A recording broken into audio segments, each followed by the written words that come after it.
জোর করে কেদার রায় আমার ছেলের উপর একটা সম্পর্ক চাপিয়ে দিতে চাইছে।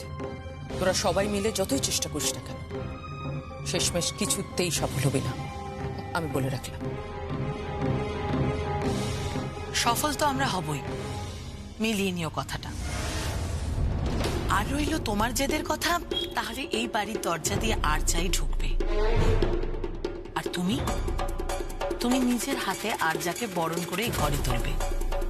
দেখো, মিলিয়ে নিও। চলে আয় পল্লবী।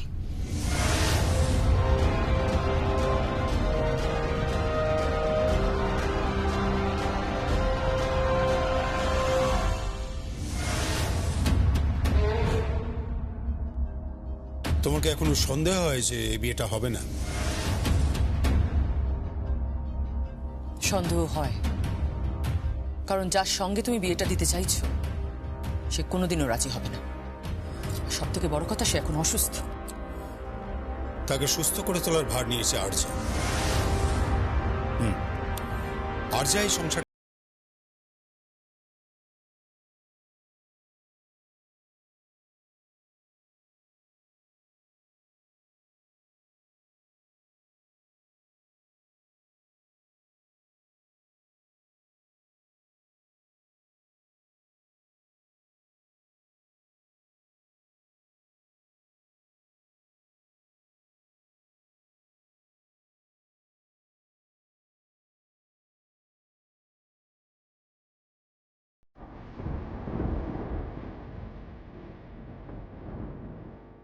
এতটা ভুল দেখলাম?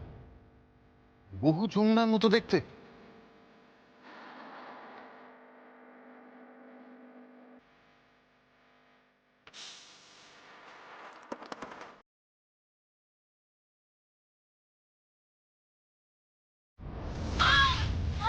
সরি, ধাক্কা লেগে গেল।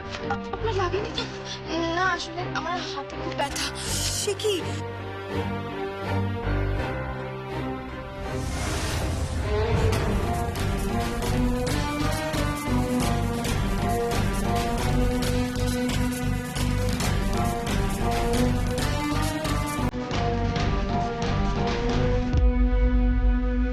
যমুনাটাকে তো কি করে জানলেন? পরে বুঝি।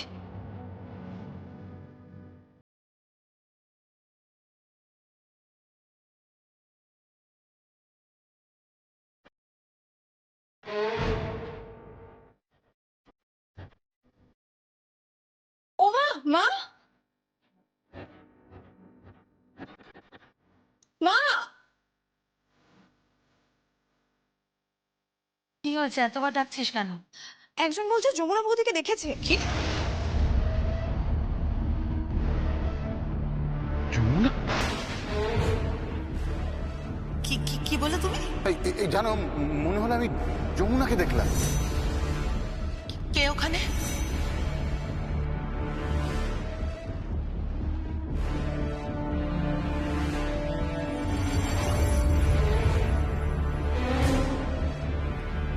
যমুনা কোথায় দেখেছে? কে দেখেছে বল আমাকে। এই তো একটি মেয়ে পোস্ট করেছে। কি লিখেছে বল? কোথায় দেখা গেছে? ঠিকানাটা কি? 4/193 পল্লী স্ট্রিট, নেতাজি নগর, গান্ধী কলোনি।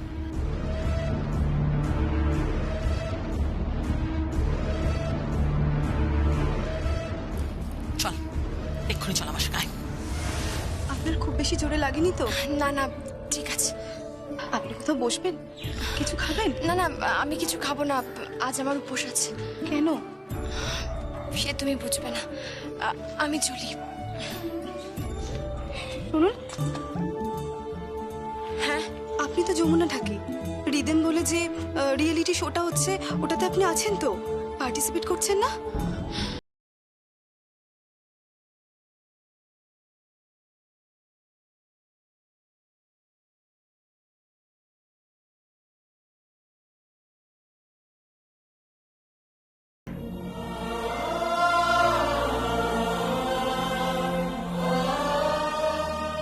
কি সুন্দর লিখেছে। এরকম ভালোবাসার মানুষ পেলে তো একটা মেয়ের জীবন গড়তেই যাবে। আর কি চাই বলুন? একদম ঠিক বলেছ। আমার স্বামী আমায় খুব ভালোবাসে। হ্যালো হ্যালো হ্যালো শোনো, আমার কথাটা একটু ঠান্ডা মাথায় শোনো। তুমি ওখান থেকে কিন্তু কোথাও যাবে না। হ্যাঁ, কোথাও যাবে না। আমার মনে হয় তুমি ঠিকই দেখেছো, আশেপাশে কোথাও একটা যমুনা আছে। হ্যাঁ হ্যাঁ হ্যাঁ, আমরা এক্ষুনি আসছি। তুমি কোথাও যাবে না কিন্তু। আমি আর পল্লবী আসছি। পল্লবী তাড়াতাড়ি ওঠ।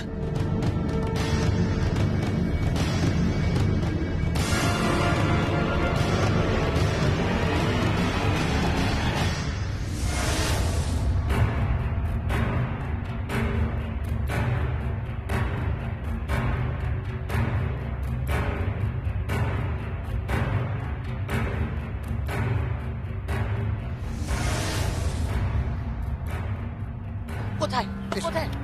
এসো আমার সঙ্গে, আমার সঙ্গে এসো, তাড়াতাড়ি এসো। ওই তো।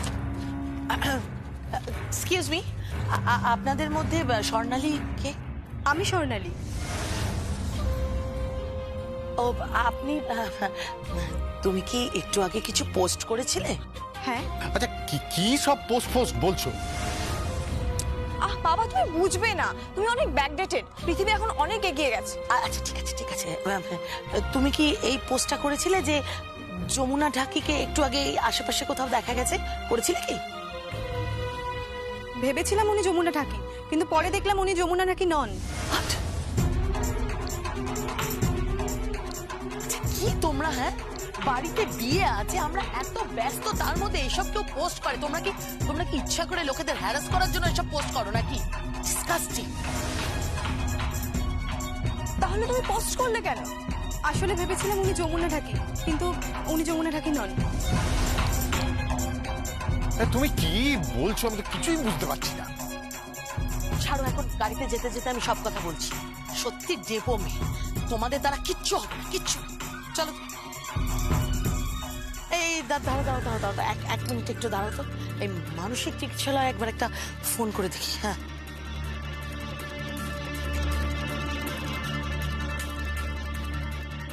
হ্যালো হ্যালো হ্যালো, নমস্কার। বলছি আপনাদের ওখানে যমুনা রায় বলে একজন ভর্তি আছেন। আচ্ছা, উনি এখনো ওখানেই আছেন তো?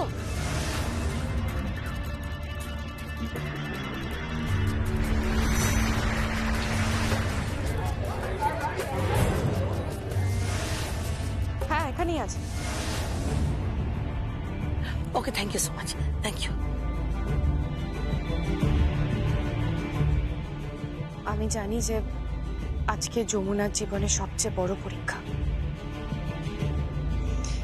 তোমরাই ভুল ধারণা নিয়েই থাকো যে যমুনাই অ্যাসাইলামেই আছে, আর তখন যমুনা। Thank god. চলো চলো, তাড়াতাড়ি গাড়িতে ওঠো, দেরি হয়ে যাচ্ছে।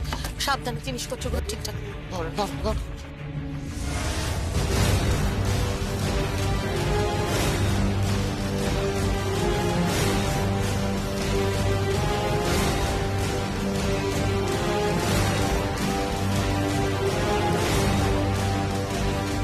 থ্যাংক ইউ যমুনাদি, ভাগ্যিস তুমি সবকিছু বলেছিলে, হুট করে পোস্টটা করে দিয়েছি। I sorry. না না ঠিক আছে, তুমি কি করে জানবে? তোমার তো কোনো দোষ নেই। তোমরা তো চেয়েছিলে আমাকে আমার ভালোবাসার মানুষটার কাছে পৌঁছে দিতে, তোমাদের কোনো দোষ নেই। কিন্তু আজকে তো বলছে বিয়ে, তুমি একা এই হাতে পারবে?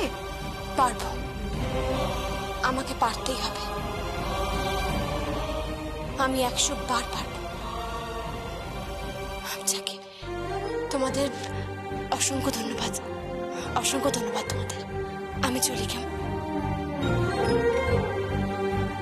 আমরা চাই রিয়েলিটি শোতে তুমি চ্যাম্পিয়ন হও।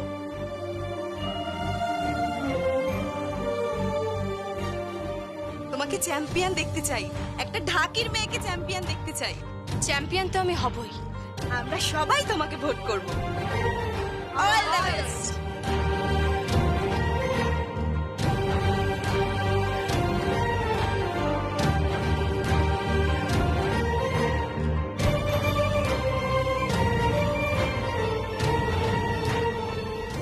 বড়পিসি, বড়পিসি, তুমি কোথায় গেছিলে? কেন, কি হয়েছে? আরে হলুদ কাটা হয়নি, দাদা ভাইয়ের গায়ে হলুদ ছোঁয়ানো হয়নি, আর ওদিকে আর্যার বাড়ি থেকে বারবার ফোন করছে। সহ্য তো, সামান্য কাজ কেউ করে রাখতে পারেনি। তোর মা ছিল, তুই ছিলি, এটা করতে পারতিস না? হ্যাঁ, নিষ্কর্মা। এই কোথায় যাচ্ছ ছোট বৌদি? দাঁড়া দাঁড়া দাঁড়া, এত হন্তদন্ত হয়ে কোথায় যাচ্ছ? তুমি একটা সামান্য কাজ করতে পারোনি, হলুদটা বাটা হয়নি, হলুদটা তো বেটে দিতে পারতে। হলুদটা যদি আমি বাটি দিদি ভাই, বাকি কাজগুলো কে করবে বলো তো? একটা বিয়ে এতগুলো কাজ, হ্যাঁ, এটা পাঠাও সেটা পাঠাও, তত্ত্ব সাজাও। আমি তো সঞ্জয়কে দিয়ে মাছটা আনিয়ে রাখলাম। হলুদ পৌঁছে দিতে তো তাহলে দেরি হয়ে যাবে। রাগিনী, হ্যাঁ হ্যাঁ দাদা। কোর্ট থেকে উকিলবাবু ফোন করেছিলেন। উকিল বাবু? কেন? বললেন যে বিন্দুবাসিনী দেবী নাকি উইলটাকে লাগু করাবার জন্য কথাবার্তা বলছেন। আশ্চর্য তো, মা কি শুরু করেছে? ঠিক আছে, আমি মায়ের সঙ্গে কথা বলছি। মা, ও মা। মা বিশ্রাম নিচ্ছে, মার শরীরটা ভালো নেই। বুঝলাম শরীর খারাপ, কিন্তু বিশ্রাম নিলে হবে? মা কি শুরু করেছে বড় বৌদি? যমুনাকে যদি সম্পত্তির ভাগ দেয় আমি কিন্তু ছেড়ে দেবো না।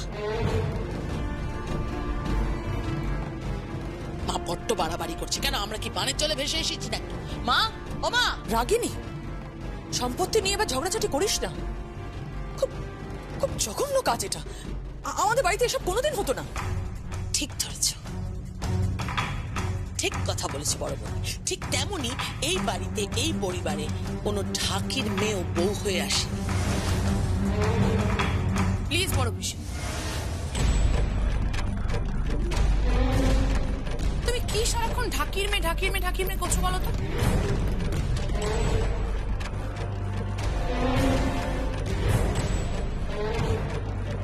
গীত? হ্যাঁ বড় পিসি। আর তুমি কাকে ঢাকির মেয়ে বলছো?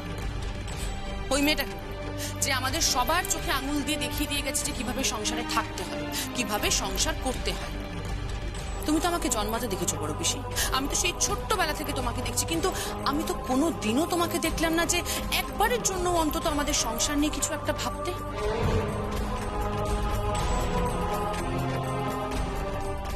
একদিনও দেখিনি তোমাকে। আমার মা ছাড়া আমাদের সংসারের জন্য কেউ কোনোদিনও ভাবেনি। অবশ্য মায়ের পরে যদি আমাদের সংসার নিয়ে কেউ কিছু ভেবে থাকে তাহলে সেটা যমুনা বৌদি। আর তাছাড়া বড় পিসি, আমিও যে এতদিন ডিস্কে পড়ে থাকতাম, সারাক্ষণ পার্টি করতাম, বেহিসেবি জীবনযাপন করতাম, কিন্তু অ্যাকচুয়ালি জীবনে কিভাবে থাকতে হয়, কিভাবে জীবনযাপন করতে হয়, সেটা কিন্তু আমাকে যমুনা বৌদি শিখিয়ে দিয়ে গেছে।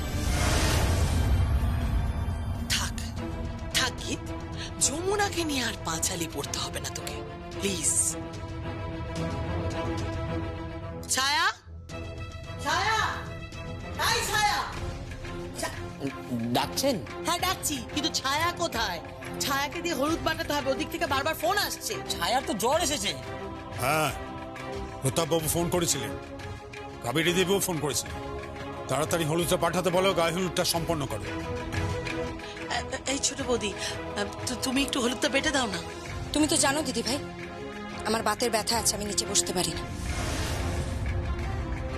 তাহলে কি মিক্সিতে হলুদ বেটে নেবো? হ্যাঁ, তুই তুই মিক্সিতে হলুদ বাটবি?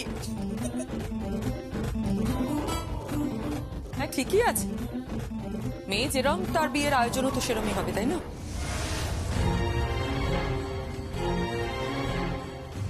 বড় বৌদি, হাতে হাত মিলিয়ে কাজটা তুলে দিলে অসুবিধাটা কি? দূরে দাঁড়িয়ে মজা দেখছো? মজা তো যা হচ্ছে, মজাই তো হচ্ছে। মজা ছাড়া আবার কি? একটা জোর করে সম্পর্ক চাপিয়ে দেয়া হচ্ছে শুধু নিজের জেদ বজায় রাখার জন্য। শুধু ঔদ্ধত্য। তুমি যে পুরুষ মানুষ, সব সময় সেটা বুঝিয়ে দিতে হবে, তাই না? এত এগো তো, এত এগো। এতদিন রাগ ইগো সব আমার উপর দেখাতে, আর এখন দেখাচ্ছ যমুনার উপর। কি ভেবেছো তুমি? হ্যাঁ, আর যদি যমুনা এসে তোমার সামনে দাঁড়ায়, কি করবে? জীবনে আসবে না বড় বৌদি।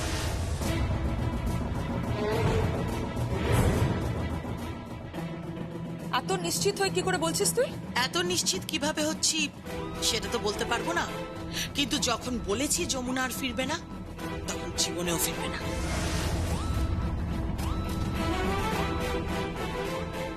এই দাদা, ছায়া যখন নেই, হলুদটা তুমি বেটে দাও, দেরি হয়ে যাচ্ছে।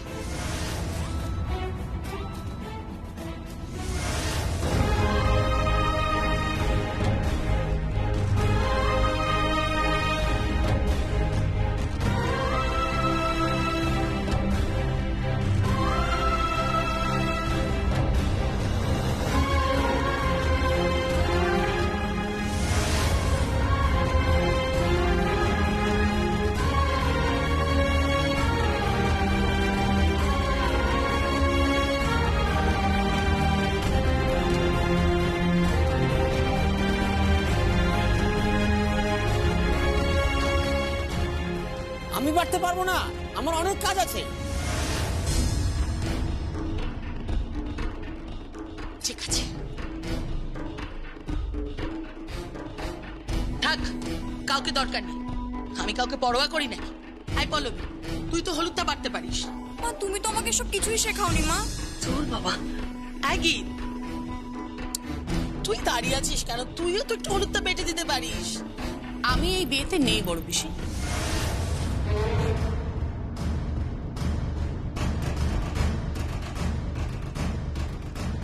ঠিক আছে, কাউকে দরকার নেই, কাউকে দরকার নেই আমার, আমি বাড়ছি। চলে আয়। যা করবার তাড়াতাড়ি কর, শুভ কাজে যেন দেরি না হয়ে যায়।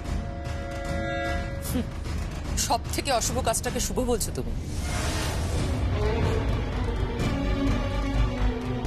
চলে আয়।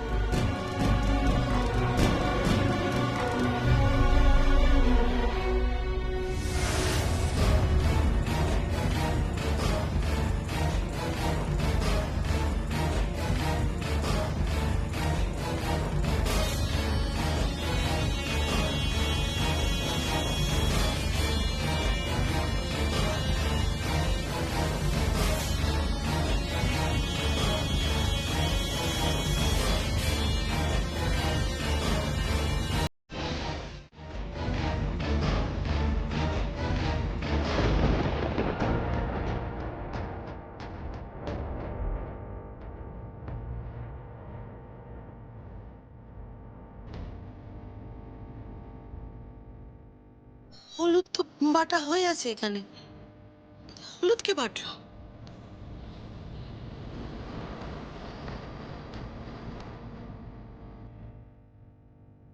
সত্যি তো, ওমা হলুদ তো কেউ আগেই বেটে দিয়ে রেখে গেছে। হ্যাঁ সেটাই তো দেখছি, হলুদ বেটে সুন্দর করে গোলাপ ফুলের পাপড়ি দিয়ে সাজানো। তাহলে কি ছায়া না, তো জ্বর হয়েছে। দাদা বল, দাদা, আই দাদা, সত্য দেখি। দাদা কি হয়েছে? হলুদটা কে বেটেছিস নি? আমি কি করে জানবো? তুই হলুদ বাটিস নি? না। তাহলে কে বাটলো? আশ্চর্য তো। বুঝেছি, ছোট বৌদি, এটা ছোট বৌদিরই কাজ। এতক্ষণ ধরে এতবার করে রিকোয়েস্ট করলাম, তবুও নাটক করে গেছে। ছোট ও দিদি ভাই, মেয়ের জুতো তুমি হলুদ নিয়ে দাঁড়িয়ে আছো, হলুদ বাটা হয়ে গেছে? দেখেছো, প্লিজ আর নাটক করো না তো। ছোট বৌদি, হলুদটা কখন বাটলে তুমি? আমি বাটিনি। ছোট বৌদি আর কি মেরো না, সত্যি করে বলো। সত্যি বলছি, আমি বাটিনি।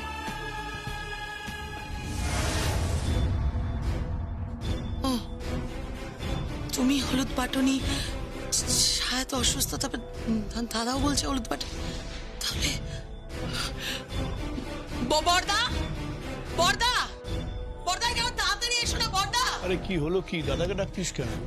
ছোটটা দেখ না, হঠাৎ করে ঘরে ঢুকে দেখি হলুদ বাটা, তারপরে সুন্দর করে সাজানো। তারপর সবাই বলছে হলুদ কেউ বাটেনি। কে বাটলো তাহলে? কে বেটেছে? আমরা কেউ বাটিনি। তাহলে হলুদটা বাটলো কি? সেটাই তো বুঝতে পারছি না। হলুদ দাদা বাটেনি, ছায়া বাটেনি, ছোট বৌদিও বলছে বাটেনি, তাহলে হলুদটা বাটলো কে?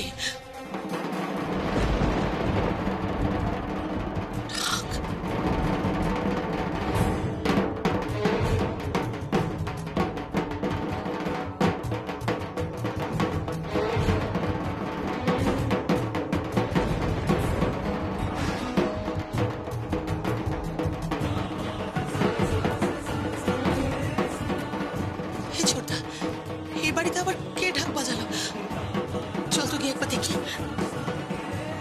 আয় সবাই আয়।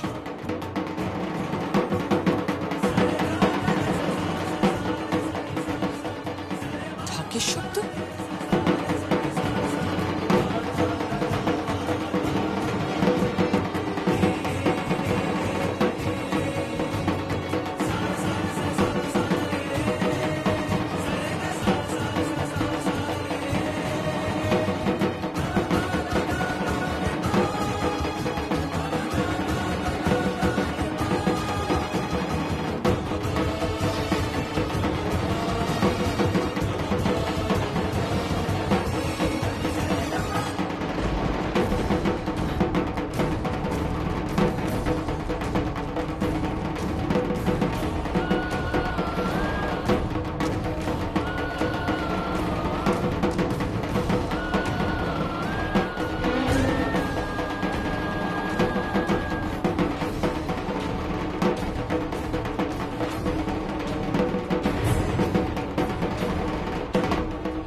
কি হয়েছে তোমার?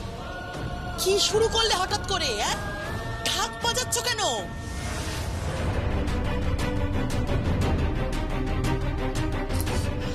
আমি তো হঠাৎ করে ভেবেছিলাম যমুনা ঢাক বাজাচ্ছে। মানে এরকম যদি সত্যি হতো না তাহলে সবচেয়ে খুশি হতাম আমি। কে ঢাক বাজাচ্ছে? কে?